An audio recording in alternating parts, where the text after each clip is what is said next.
Hello friends, welcome back to our YouTube channel VR learning. So ఈరోజు మనం current affairs July 2025. So దీంట్లో ఏ current affairs ఇచ్చారు అంటే ఎటువంటి మనకి యూజ్ఫుల్ గా ఉంటాయో ఈరోజు తెలుసుకుందామండి. ఫస్ట్ వన్ వచ్చేసరికి సస్టైనబుల్ గోల్స్ ఇండెక్స్ 2025. సో ఈ సస్టైనబుల్ గోల్స్ ఇండెక్స్ అనేది రిలీజ్ చేశారనమాట. దీంట్లో ఫస్ట్ ప్లేస్ లో ఫిన్లాండ్ కంట్రీ ఉందన్నమాట. నెక్స్ట్ వన్ స్వీడన్, ఆ తర్వాత వచ్చేసరికి థర్డ్ ప్లేస్ వచ్చేసరికి డెన్మార్క్. సో ఈ ఫస్ట్ 2-3 ఈ 1-2-3 ప్లేసెస్ లో ఈ కంట్రీస్ అయితే ఉన్నాయన్నమాట. బాటమ్ ప్లేస్ అంటే లాస్ట్ లో ఉన్న కంట్రీ వచ్చేసరికి సౌత్ సూడాన్. అండ్ ఫ్రెండ్స్, ఎప్పుడైనా సరే మనకి ఏదైనా ఒకటి రిలీజ్ చేశారు అంటే ర్యాంకింగ్ రిలేటెడ్ లేదా ఇండెక్స్ రిలేటెడ్ రిలీజ్ చేశారు అంటే మనం ఇండియా ర్యాంక్ అనేది కంపల్సరీగా గుర్తుంచుకోవాలన్నమాట. సో ఇండియా ర్యాంక్ వచ్చేసరికి 99th అనమాట. This is the first time India gets in to the top 100. And when coming to sustainable goals, so ఈ సస్టైనబుల్ గోల్స్ ఏమేంటియో తెలుసుకుందామండి. దీని రిలేటెడ్ కొంచెం డీటెయిల్స్ కూడా మనం తెలుసుకుందామండి. ఫస్ట్ వన్ వచ్చేసరికి ఈ సస్టైనబుల్ గోల్స్ ఇండెక్స్ అనేది రిలీజ్ చేసేది యునైటెడ్ నేషన్స్ అనమాట. So United nations sustainable development solutions network అనేది రిలీజ్ చేస్తుంది అనమాట. అండ్ వీళ్ళకి ఈ ర్యాంకింగ్స్ ఇస్తారు కదా, ఈ ర్యాంకింగ్స్ లో స్కోర్ ఎలా తీసుకుంటారంటే స్కోర్ వచ్చేసరికి 0 to 100 తీసుకుంటారు అనమాట. For example Finland first place లో ఉంది, దీనికి వచ్చేసరికి స్కోర్ నియర్లీ 87 అనమాట. అలా 0 to 100 అలా తీసుకుంటారు. అండ్ ఈ సస్టైనబుల్ గోల్స్ అనేది ఎప్పుడు ఫామ్ చేసుకున్నారు, ఎలా వచ్చింది అంటే 2015 లో యునైటెడ్ నేషన్స్ 2015 లో 2030 కల్లా ఒక ఎజెండా పెట్టుకుంది అనమాట. సో ఆ ఎజెండా ఏంటంటే by 2030 every country should achieve 17 goals. So ఆ గోల్స్ ఏమేంటి అంటే ఫర్ ఎగ్జాంపుల్ ఫస్ట్ వన్ వచ్చేసరికి no poverty, goal number 1. Goal number 2 zero hunger. Goal number 3 good health and well being. So ఇలా 17 goals అయితే పెట్టుకుంది అనమాట United Nations. Every country achieve చేయాలి by 2030 అనేసి ఈ గోల్స్ అయితే ఫామ్ చేశారనమాట. సో అది friends all about sustainable goals and index, దాని యొక్క background. Now PM Modiji honoured with order of the star. So ఈ ఆర్డర్ ఆఫ్ ద స్టార్ అనేది ఘనా కంట్రీ యొక్క highest civilian award.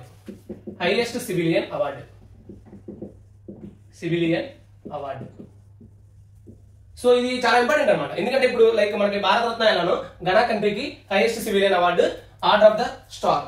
And when ever PM or any minister ఏదైనా అక్కడ summit కానీ లేకపోతే విజిట్కి వెళ్ళినప్పుడు మనకి మెయిన్ గా ఆ కంట్రీ యొక్క డీటెయిల్స్ అడిగే అవకాశం ఉంటుంది అనమాట.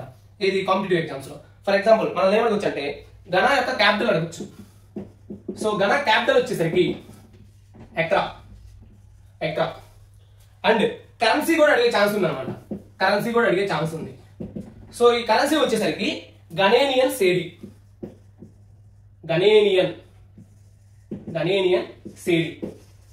సో అది సేడి అనేది కరెన్సీ అనమాట, ఘనా కంట్రీ యొక్క కరెన్సీ. మనకు ఒక డౌట్ రావచ్చు, అసలు ఈ ఘనా అనేది ఎక్కడ ఉంది? West Africa. So south Africa లాగా వెస్ట్ ఆఫ్రికా కూడా ఉందన్నమాట. అటు సైడ్ వెస్ట్ ఆఫ్రికాలో ఘనా అనే కంట్రీ ఉందన్నమాట. నెక్స్ట్ ఈ ఘనా ప్రెసిడెంట్ కూడా ఇంపార్టెంట్ అనమాట. ఎందుకంటే మోడీజీ వెళ్ళినప్పుడు ఆ ప్రెసిడెంట్ దగ్గరుండి స్వాగతం పలికి అన్ని చూసుకున్నారు అనమాట. సో ఆ కంట్రీ యొక్క ప్రెసిడెంట్ కూడా అడిగే అవకాశం ఉంది. సో ఘనా కంట్రీ యొక్క ప్రెసిడెంట్ వచ్చేసరికి John Dramani మహామా.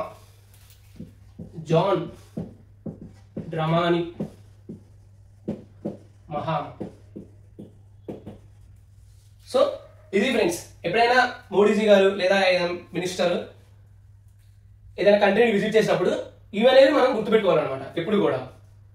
PM Modiji received Trinidad and Tobago's highest civilian award. So award వచ్చేసరికి order of republic of Trinidad and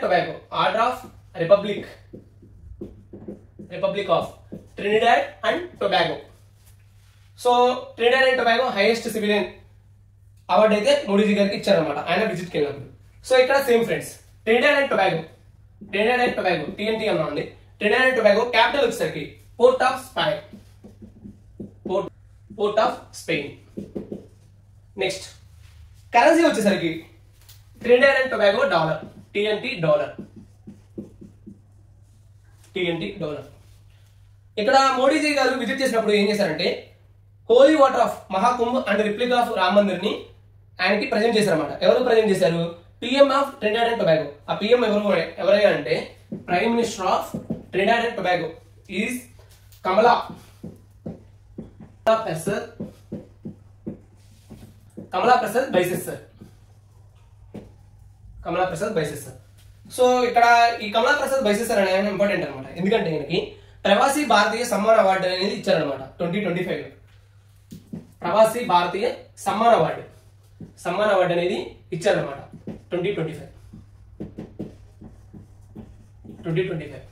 so ఈయన పేరు ఇంపార్టెంట్, కమలా ప్రసాద్ బైసెస్ సార్. ప్రవాసీ భారతీయ సమ్మాన్ అవార్డు. సో అది 2025 లో 30 మెంబర్స్ అయితే ఇచ్చారనమాట. ఇది మెయిన్ గా ఎవరికంటే ఎన్ఆర్ఐస్ అయ్యండి ఇండియన్ డెవలప్మెంట్ కి ఎవరైతే కాంట్రిబ్యూషన్ ఇస్తున్నారో వాళ్ళకి ఇస్తూ ఉంటారు అనమాట. సో ఇది వచ్చేసరికి highest Indian award for overseas Indians, Pravasi Bharatiya Samman award. So we can say that highest Indian award for NRIs or overseas Indians. Next ఇక్కడ మనం మెయిన్ గా తెలుసుకోవాల్సింది ఏంటంటే ప్రవాసీ భారతీయ దివాస్, PBD అంటారు. ప్రవాసీ భారతీయ దివాస్, దీన్నే NRI డే అని కూడా అంటారు, NRI డే. సో అసలు ఇది ఎందుకు జరుపుకుంటాం ఏంటి, ఇప్పుడు ఆ డీటెయిల్స్ తెలుసుకుందామండి. ఫ్రెండ్స్, ఈ ప్రవాసీ భారతీయ దివాస్ అనేది మహాత్మా గాంధీజీ గారు సౌత్ ఆఫ్రికా వెళ్ళి రిటర్న్ ఎప్పుడు వచ్చాయంటే జాన్ 9th 1915 రిటర్న్ అయ్యారనమాట ఇండియాకి. సో ఆ పర్టికులర్ డేని అంటే జనవరి 9th ని మనం ప్రవాసీ భారతీయ దివస్ గా జరుపుకుంటా ఉన్నాం అనమాట. సిమిలర్లీ 2025 వచ్చేసరికి ఎవ్రీ 2 years ఒకసారి జరుపుకుంటా ఉంటారు. సో బైఎన్నియల్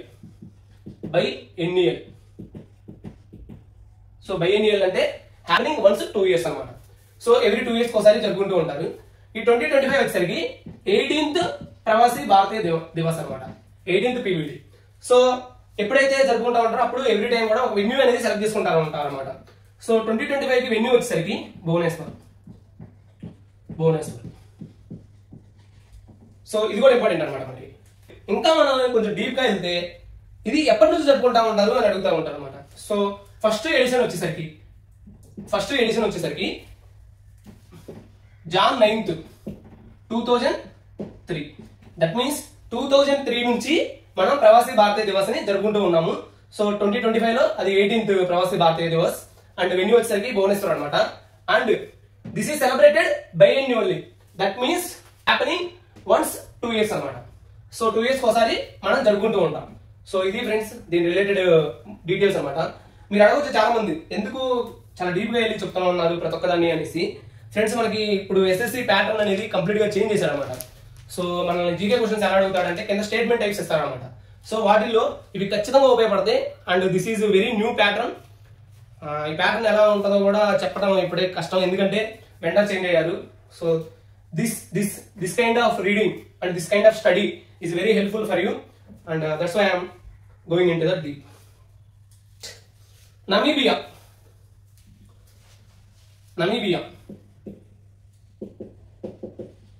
సో మోడీజీ గారు అయితే నమీబియాని కూడా విజిట్ చేశారనమాట తన 5 country విజిట్ లో.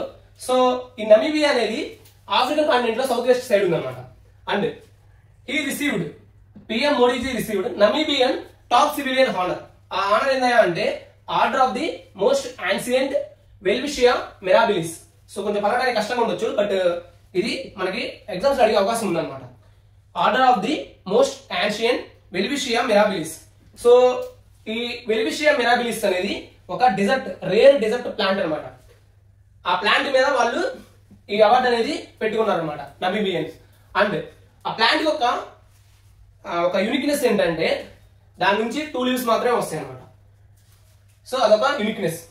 And coming to Namibian president. So president వచ్చేసరికి నెటుంబో నందిన్ దైత్వా. నెటుంబో నందిన్ దైత్వా. సో మన ఆయన విజిట్ చేసిన అంటే మోడీజీ గారు విజిట్ చేసిన కంట్రీ యొక్క ప్రెసిడెంట్ కూడా వచ్చే అవకాశం ఎక్కువ ఉంది కాబట్టి మనం తెలుసుకుంటాం అనమాట. And next capital, coming to capital. Capital వచ్చేసరికి Windhoek. Windhoek. Namibia capital వచ్చేసరికి విండ్ హోయక్. అండ్ కరెన్సీ వచ్చేసరికి నమీబియన్ డాలర్. సో ఇలా తెలుసుకుంటే మనకి ఈజీగా ఉంటుంది అనమాట గుర్తుంచుకోవడానికి కూడా. So Namibian president Netumbo Nandi-Ndaitwah. And capital వచ్చేసరికి క్యాపిటల్ ఇచ్చే అవకాశం ఎక్కువ ఉంది అనమాట మనకి. సో విండ్ హోయక్ కొంచెం డిఫరెంట్ గా ఉంది కాబట్టి ఇచ్చే అవకాశం ఎక్కువ ఉంది అనమాట.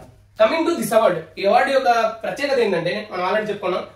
This award named after a rare desert plant and this is the 27th international award for PM Modiji. 27th international award, 27th international award for PM Modiji అన్నమాట. సో ఇది కూడా మనం గుర్తుంచుకోవాల్సిన అవకాశం అయితే ఉంది. PM Modiji visited Brazil also. So PM Modiji visited Brazil also. So ఈ Brazil యొక్క క్యాపిటల్ వచ్చేసరికి బ్రెజిలియా అనమాట. బ్రెజిలియా.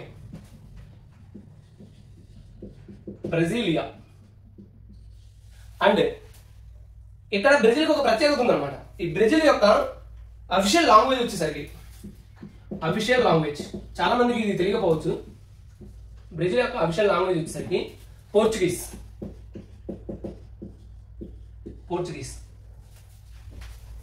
సో ఇది ఒకటి ఇంపార్టెంట్ థింగ్ అనమాట.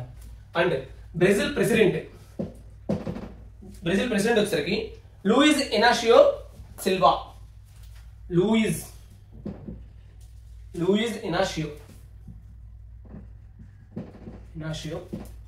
Lula da Silva. అంటే దీని యొక్క హైయెస్ట్ ఆర్డర్ వచ్చేసరికి Grand Collar of the National Order of the Southern Cross. Grand Collar of the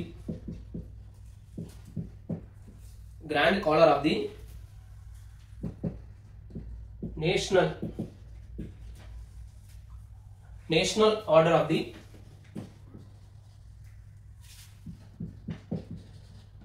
Southern Cross. So మనకి ఇది కూడా అడిగే అవకాశం ఉందన్నమాట. సో బ్రెజిల్ యొక్క టాప్ సివిలియన్ హానర్ వచ్చేసరికి Grand Collar of the National Order of the Southern Cross. Brazil యొక్క president వచ్చేసరికి Luiz Inacio Lula da Silva. So ఇది ఒకటి ఇంపార్టెంట్. అండ్ మెయిన్ గా ఇదనమాట మనకి. సో బ్రెజిల్ యొక్క అఫీషియల్ లాంగ్వేజ్ పోర్చుగీస్. సో కొన్నిసార్లు మనం గెచ్చేద్దాం అనుకున్నా కానీ అది గెలిచే పరిస్థితి అనమాట. ఎందుకంటే పోర్చుగీస్ ఎక్కడ అంటే అఫీషియల్ లాంగ్వేజ్ ఎందుకు పెట్టుకున్నారు వీళ్ళు అన్న డౌట్ మనకు వస్తుంది అనమాట. సో కాబట్టి ఇది తెలుసుకోవడం మనకి చాలా ఇంపార్టెంట్ అనమాట. India's Maratha forts added to the UNESCO world heritage list. So Maratha forts ఇవి వచ్చేసరికి టోటల్ 12 హిస్టారిక్ ఫోర్ట్స్ ఉన్నాయి అనమాట. 12 హిస్టారిక్ ఫోర్ట్స్. సో ఈ 12 హిస్టారిక్ ఫోర్ట్స్ కూడా built by Maratha rulers between 17th and 19th centuries. So ఆ టైంలో వాళ్ళు కట్టారనమాట మరాఠా రూలర్స్. అండ్ ఇవేమిటి అంటే for example Kanderi fort and Shivneri fort, Rajgad fort, Raigad fort. And main గా వీటిలో కొంచెం యూనిక్ అనిపించింది ఏంటంటే జింజీ ఫోర్ట్ అనమాట. సో వినడానికి కూడా కొంచెం వెరైటీగా ఉంది. జింజీ ఫోర్ట్ ఇది వచ్చేసరికి తమిళనాడులో ఉందన్నమాట. ఫ్రెండ్స్ మనందరూ తెలుసు జనరల్ గా మరాఠాస్ అంటే మనకు గుర్తొచ్చేది మహారాష్ట్ర, పూణే అండ్ ముంబై అడ్ ఏరియాస్ అనమాట. బట్ ఈ జింజీ ఫోర్ట్ అనేది తమిళనాడులో ఉంది. ఇది ఒకటి important thing. And Gingee fort initially build by Anand Kon of the Konar dynasty. Anand Kon అనే వ్యక్తి ఈ జింజీ ఫోర్ట్ ని బిల్డ్ చేశాడు అనమాట ఇనిషియల్ గా. ఆయన ఏ డైనస్టీ చెందాడు? Konar dynasty. And later by Maratha rulers. అందుకనే మనకి ఏం చెప్తున్నారు, ఈ జింజీ ఫోర్ట్ కూడా ఈ 12 హిస్టారిక్ ఫోర్ట్స్ లో పార్ట్ అనమాట, భాగమైంది. టోటల్ మనం ఈ మరాఠా ఫోర్ట్స్ గురించి ఎందుకు చెప్తున్నాం అంటే యునెస్కోస్ వరల్డ్ హెరిటేజ్ సైట్స్ ఆ లిస్ట్ లో ఇది పార్ట్ అయింది అనమాట. సో ఇది వచ్చేసరికి 44th from India, 44th one from India. So ఇప్పుడు మనం UNESCO world heritage sites list గురించి తెలుసుకుందాం. చూసుకుంటే UNESCO's world heritage sites total India తరఫున అయితే 44 ఉన్నాయి అనమాట. ఇవి 3 టైప్స్ లో డివైడ్ చేశారు. సో ఏమేంటి అంటే ఫస్ట్ వన్ వచ్చేసరికి కల్చరల్, తర్వాత వచ్చేసరికి న్యాచురల్ అండ్ థర్డ్ వన్ వచ్చేసరికి మిక్స్డ్ అనమాట, మిక్స్డ్. సో నౌ ఈ డివిజన్ ఎలా ఉంది అంటే ఈ 44 డివిజన్ ఎలా ఉంది? కల్చరల్ వచ్చేసరికి 36 అనమాట, న్యాచురల్ వచ్చేసరికి 7, మిక్స్డ్ వచ్చేసరికి 1. ఆ 1 ఏంటంటే కాంచనజంగా నేషనల్ పార్క్.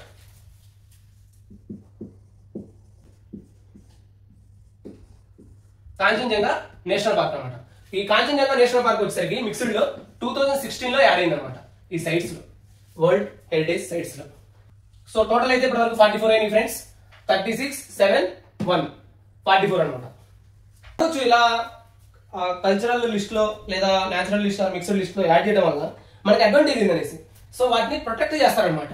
ప్రొటెక్ట్ చేస్తారు and at the same time వాటి యొక్క ఇంపార్టెన్స్ అనేది నెక్స్ట్ జనరేషన్ కి తెలియపరుస్తారు అనమాట. సో ఫస్ట్ వన్ వచ్చేసరికి protection of the monuments or buildings or forts ఏదో ఉంటాయి.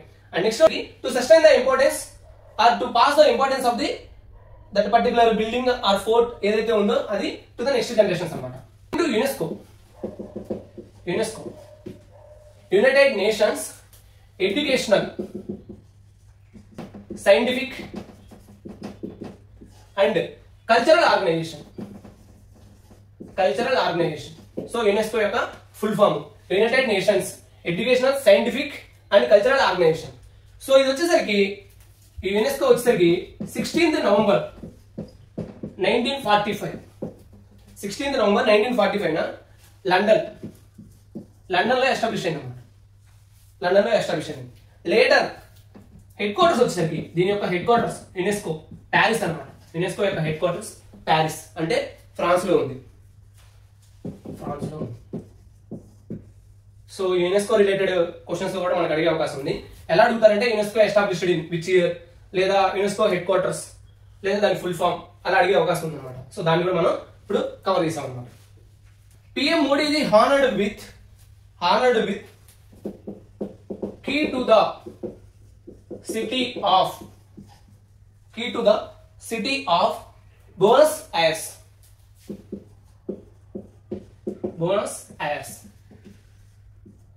ఫ్రెండ్స్ మనందరికీ తెలుసు ఈ బోనస్ ఐర్స్ అనేది capital of Argentina.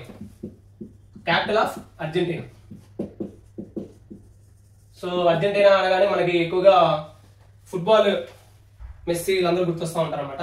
And Argentina యొక్క క్యాపిటల్ వచ్చేసరికి Buenos Aires. So key to the city of Buenos Aires అనేది అవార్డు అనమాట. సో అది మోడీజీ గారికి ఇచ్చారు అనమాట, PM Modiji. Next transfer and repatriation of 18 high court judges అయితే రీసెంట్ గా జరిగింది అనమాట. Transfer and repatriation 18 high court judges. So ఇది ఇండియన్ కాన్స్టిట్యూషన్ లో ఆర్టికల్ 222 ప్రకారం జరుగుద్ది అనమాట. దీనికి ఎవరు అప్రూవల్ ఇస్తారంటే ప్రెసిడెంట్ అనమాట. President in consultation with CJI, chief justice of India తో కన్సల్ట్ అయ్యి ట్రాన్స్ఫర్ అండ్ రిప్రజెంటేషన్ చేస్తా ఉంటారు అనమాట. అండ్ ఇది వచ్చేసరికి ఆర్టికల్ 222. సో ఇక్కడే నేను ఒక విషయం చెప్పాలనుకున్నాను ఫ్రెండ్స్. ఆర్టికల్ 226 అనమాట. ఆర్టికల్ 226. సో ఈ ఆర్టికల్ 226 ఆఫ్ ఇండియన్ కాన్స్టిట్యూషన్ ఏం చెప్తుందయ్యా అంటే it empowers the high courts to issue writs.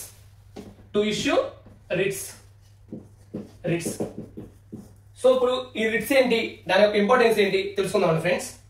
ముందుగా చెప్పుకున్నట్టుగా ఆర్టికల్ 226 వచ్చేసరికి హైకోర్ట్స్ రిట్స్ ఇష్యూ చేసే పవర్ ఇస్తుంది అనమాట. And article 32 of Indian constitution వచ్చేసరికి సుప్రీం కోర్టు అనమాట. సో ఈ ఆర్టికల్ 32 అంబేద్కర్ గారు ఏమన్నారంటే సౌల్ ఆఫ్ ఇండియన్ కాన్స్టిట్యూషన్ అని చెప్పారనమాట. సో అందుకని ఆర్టికల్ 32 చాలా ఇంపార్టెంట్. ఆర్టికల్ 32 వచ్చేసరికి it empowers the supreme court to issue writs. Article 226 వచ్చేసరికి it empowers the high courts to issue writs అనమాట. సో ఇప్పుడు మనం ఈ రిట్స్ గురించి తెలుసుకుందామండి క్లియర్ గా. అసలు ఈ రిట్స్ ఏంటి, కథ ఏంటో తెలుసుకుందామండి. బేసికల్ గా ఈ రిట్స్ వచ్చేసరికి 5 టైప్స్ ఉన్నాయి ఫ్రెండ్స్. 5 టైప్స్ ఉన్నాయి అనమాట. సో ఈ రిట్స్ యొక్క jurisdiction, the high courts have the power to issue directives, orders and writs to any person, any authority including governments. So article 226 ప్రకారం పర్సన్, ఈవెన్ గవర్నమెంట్స్ మీద కూడా ఈ రిట్స్ అనేది ఇష్యూ చేయొచ్చు అనమాట. అండ్ ఈ రిట్స్ ని ఎన్ఫోర్స్ చేయడానికి మనకి ఇండియన్ కాన్స్టిట్యూషన్ లో పార్ట్ 3 అనమాట, పార్ట్ 3. సో ఇండియన్ కాన్స్టిట్యూషన్ లో పార్ట్ 3 అంటే ఏంటి friends? Fundamental rights, fundamental rights. So దీని యొక్క territorial jurisdiction, territorial jurisdiction. High Court can exercise this power even if the government, authority or person is outside its territorial jurisdiction. So outside ఉన్నా కానీ దాని power అనేది exercise చేయొచ్చు అనమాట. For example తమిళనాడులో ఒక వ్యక్తి మీద రిట్ పాస్ చేశారు. ఆ వ్యక్తి లైక్ ఆంధ్రప్రదేశ్ లో ఉన్నాడు అనుకోండి, స్టిల్ ఆ రిట్ అనేది అప్లికేబుల్ అవుతుంది అనమాట. సో అది దీని యొక్క జ్యూరిడిక్షన్ అంటే ఎక్స్ట్రా జ్యూరిస్డిక్షన్ ని తెలుపుతుంది అనమాట. ఈ రిట్స్ అనేవి 5 ఉన్నాయని చెప్పుకున్నాం కదా ఫ్రెండ్స్. ఆ 5 ఏమేంటియో చూద్దామండి. 5 రిట్స్ ఏమేంటి అంటే ఫస్ట్ వన్ వచ్చేసరికి హెబియస్ కార్పస్. సో ఇదేం చెప్తుందంటే to produce a person who has been unlawfully detained. So ఒక పర్సన్ ఎవరైనా అన్లాఫుల్ గా డిటైన్డ్ అయ్యాడు అంటే అతన్ని 24 hours లోపల మెజిస్ట్రేట్ ముందు ప్రొడ్యూస్ చేయాలన్నమాట. అదే habeas corpus. To have the body. Mandamus. So ఇది వచ్చేసరికి ఈ రిట్ ఏం చెప్తున్నాయంటే it's an order of commanding అనమాట. an order commanding a public authority to perform a public duty. So to command a public authority.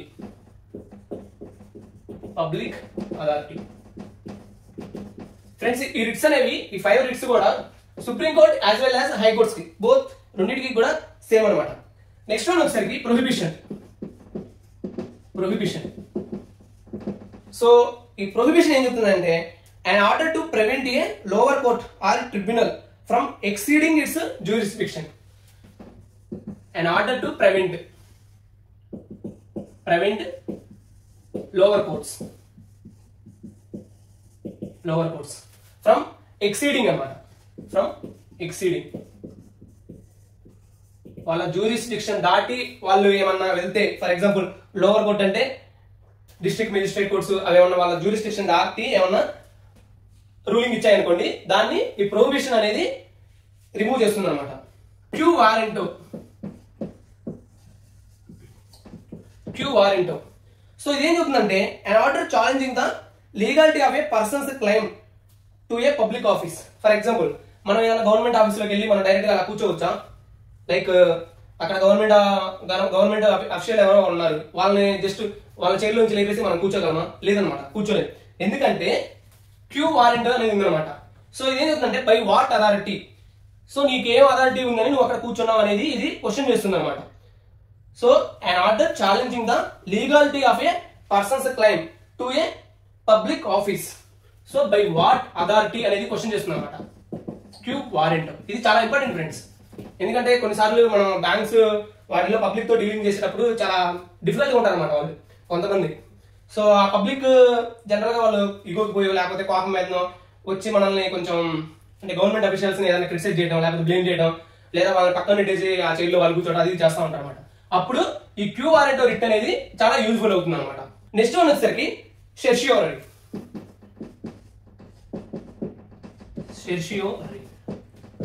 ఇదేం చెప్తుందంటే an order to quash the proceedings or decision of a lower court. An order to quash the proceedings of lower court.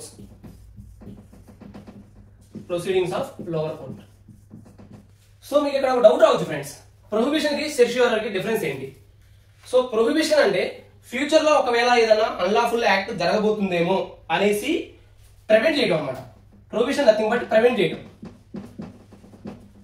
ఇక్కడ వచ్చేసరికి certiorari వచ్చేసరికి already order ఇచ్చేసి ఉంటారు. Like lower courts district magistrate court ఏదో ఒక order లేదా ఒక tribunal లో ఒక ఆర్డర్ ఇచ్చేసారనమాట. ఆర్డర్ ఇచ్చిన తర్వాత దాన్ని కరెక్ట్ చేయడం అనమాట. So to correct the past mistake are past unlawful act ని కరెక్ట్ చేయడానికి సెర్ష్యూరీ ఇస్తారనమాట. టు కరెక్ట్ అన్లాఫుల్ యాక్ట్ అంటే సెర్ష్యూరీ అనేది ఆల్రెడీ లోవర్ కోర్ట్ జడ్జిమెంట్ ఇచ్చిన తర్వాత దాన్ని కరెక్ట్ చేయడానికి సెర్ష్యూరీ యూజ్ చేస్తారు.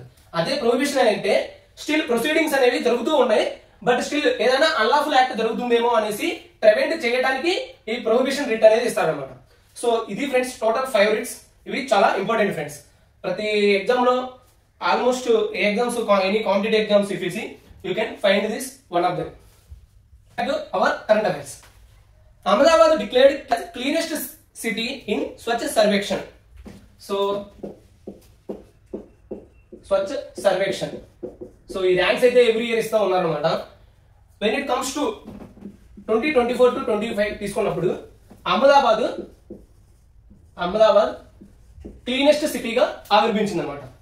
అండ్ ఇక్కడ పాపులేషన్ పరంగా వాళ్ళు డివైడ్ చేశారు. సో ఇక్కడ పాపులేషన్ వచ్చేసరికి గ్రేటర్ దాన్ 10 lakh పాపులేషన్ అనమాట. అండ్ దిస్ స్వచ్ఛ సర్వేక్షణ్ అనేది conducted by ministry of housing and urban affairs.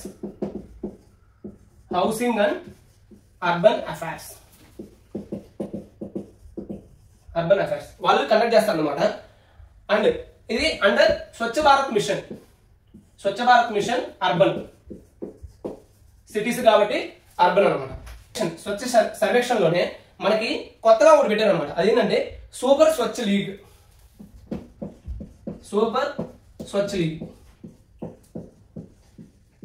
So ఈ సూపర్ స్వచ్ఛ లీగ్ లో ఏంటంటే దీని యొక్క పర్పస్ ఏంటంటే to raise cities with sustained top 3 performance in their categories over the past 3 years.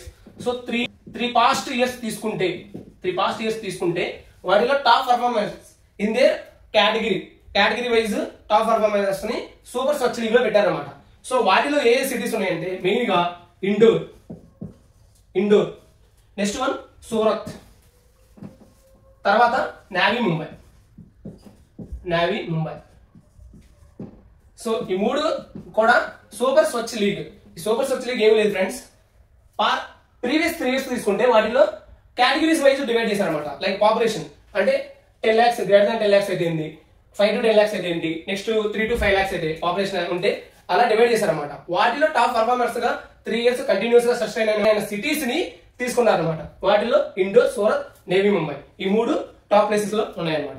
India UK FTA అయితే sign చేశారనమాట. India UK so free trade agreement అనమాట FTA. So FTA వల్ల ఏంటంటే మన ఎక్స్పోర్ట్స్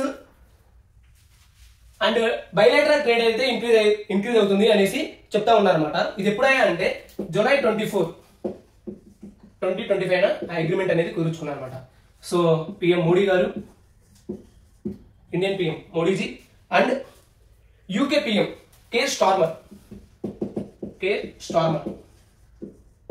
వీళ్ళిద్దరు కూడా ఆ డీల్ మీద సైన్ చేశారనమాట. సో దీని యొక్క మెయిన్ ఎజెండా మనం ఏం పెట్టుకున్నారంటే బై 2030 బైలేటరల్ ట్రేడ్ వచ్చేసరికి $120 billion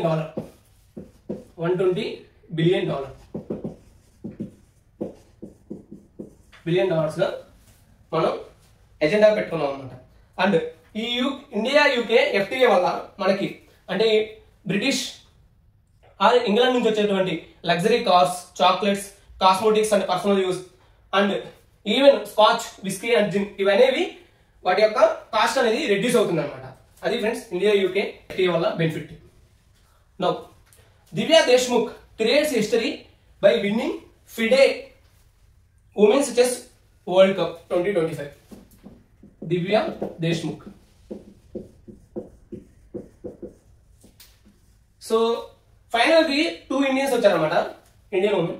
ఎవరెవరై అంటే కోనేరు హంపి. సో దివ్యా దేశ్ముఖ్ వచ్చేసరికి నాగ్పూర్ అనమాట, అంటే మహారాష్ట్ర. కోనేరు హంపి ఏమో మనకు ఫేమస్ తెలిసిన ఆంధ్రప్రదేశ్.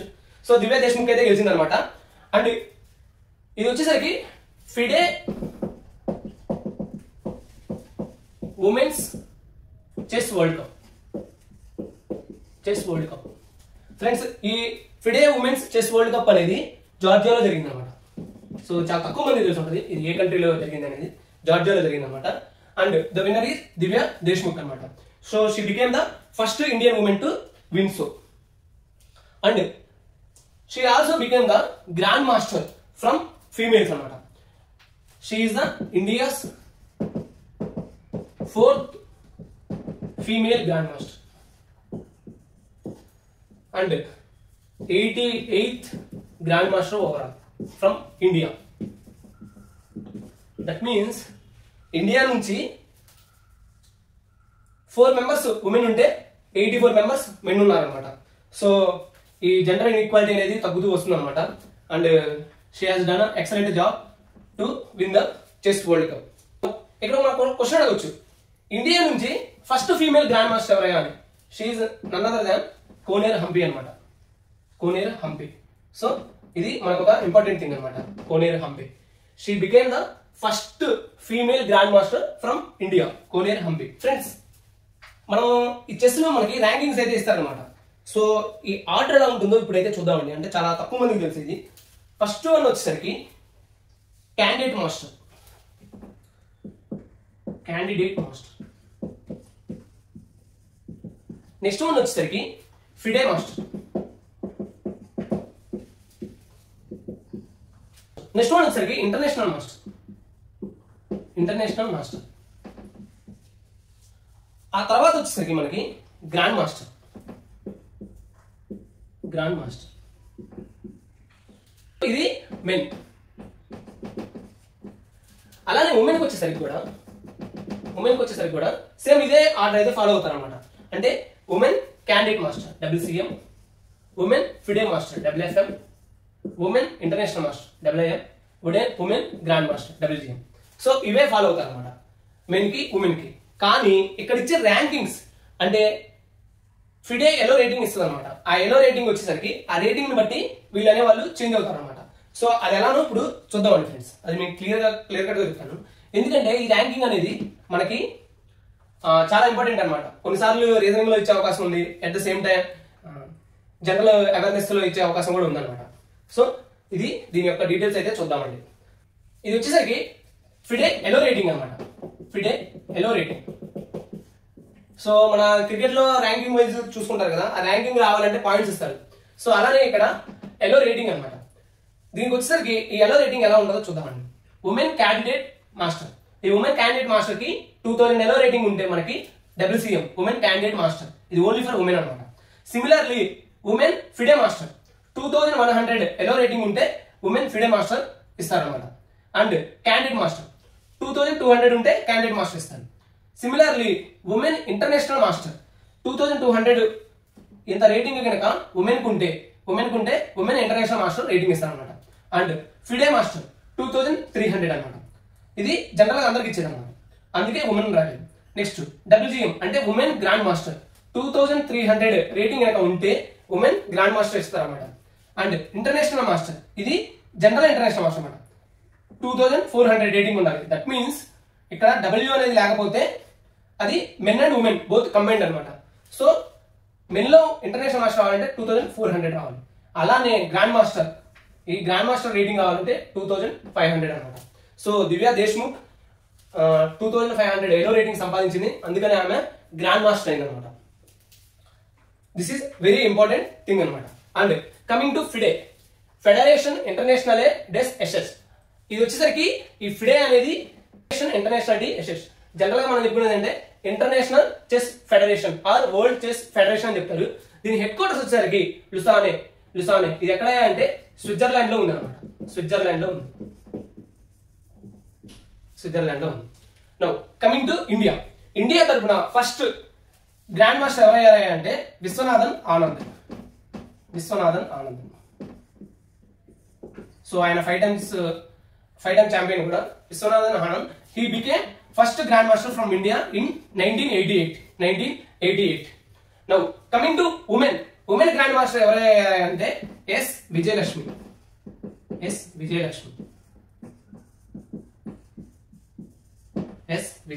సో ఎక్కువ క్వశ్చన్స్ లో అడిగే అవకాశం ఉందన్నమాట మనకి ఉమెన్ గ్రాండ్ మాస్టర్. అలా కాకుండా ఫీమేల్స్ లో first grandmaster from India అని అడిగితే కోనేరు హంపి. ఫీమేల్స్ లో grandmaster female first from India ఎవరయ్యా అంటే కోనేరు హంపి. సో అది ఫ్రెండ్స్ డిఫరెన్స్. GM కావాలంటే 2500. ఆమె 2500 ఎలో రేటింగ్ దాటింది కాబట్టి she became GM from females. So Koneru Humpy అయింది. But women grandmaster WGM కావాలంటే 2300 ఎలో రేటింగ్ వస్తుంది అనమాట. అది ఎవరైనా అంటే S Vijayalakshmi.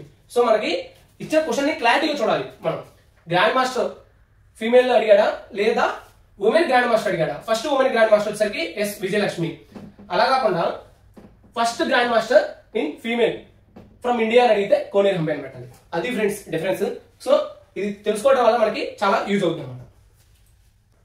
Cabinet chaired by Prime Minister Modi has approved NSP 2025. NSP. So National Sports Policy. NSP అంటే 2025 ని అప్రూవ్ చేశారనమాట. సో ఇది యాక్చువల్గా ఏం చేస్తుందంటే 2001 పాలసీని రిప్లేస్ చేస్తారన్నమాట. అప్పుడెప్పుడే 2001 లో ఇచ్చిన పాలసీని ఇది రిప్లేస్ చేస్తుంది అనమాట. So this NSP national sports policy ఇది అనేది in line with 2036 India's Olympics bid. So 2036 Olympics ని ఇండియాలో జరపాలనేసి మనం బిడ్ వేయాలనుకుంటున్నాం అనమాట. సో దాంతో ఇన్లైన్ అయి ఉంటుంది అనమాట ఈ national sports policy. Next cabinet approved PM ధనధాన్య కృషి యోజన. ధాన్య కృషి యోజన. సో ఈ ధనధాన్య కృషి యోజన దీని యొక్క ముఖ్య ఉద్దేశం ఏంటంటే ఇంప్రూవింగ్ అగ్రికల్చర్ ప్రొడక్టివిటీ ఇన్ లో ఈల్డ్ డిస్ట్రిక్ట్స్. సో చాలా మన కంట్రీలో చాలా డిస్ట్రిక్ట్స్ లో ఈల్డ్ అనేది అంత ఎక్కువగా లేదనమాట. దట్ మీన్స్ పంట సామర్థ్యత అనేది చాలా తక్కువగా ఉందన్నమాట. వెరీ లో ఈల్డ్ అనమాట. సో దాన్ని ఇంప్రూవ్ చేయడానికి ధనధాన్య కృషి యోజన ఇది అనేది స్కీమ్ అనేది ఇంప్లిమెంట్ చేయబోతూ ఉండాలన్నమాట. సో ఇవి friends current affairs July 2025 part 1. So మనం నెక్స్ట్ వీడియోలో మరో వీడియోలో మరిన్ని related issues and at the same time దాని యొక్క హిస్టరీ అండ్ దాని బ్యాక్గ్రౌండ్ డీటెయిల్స్ తెలుసుకుందామండి. I hope this video will be very helpful for you. And మీకు ఈ వీడియో బాగా నచ్చినట్లయితే please like, share and subscribe to our YouTube channel VR learning. Thank you friends.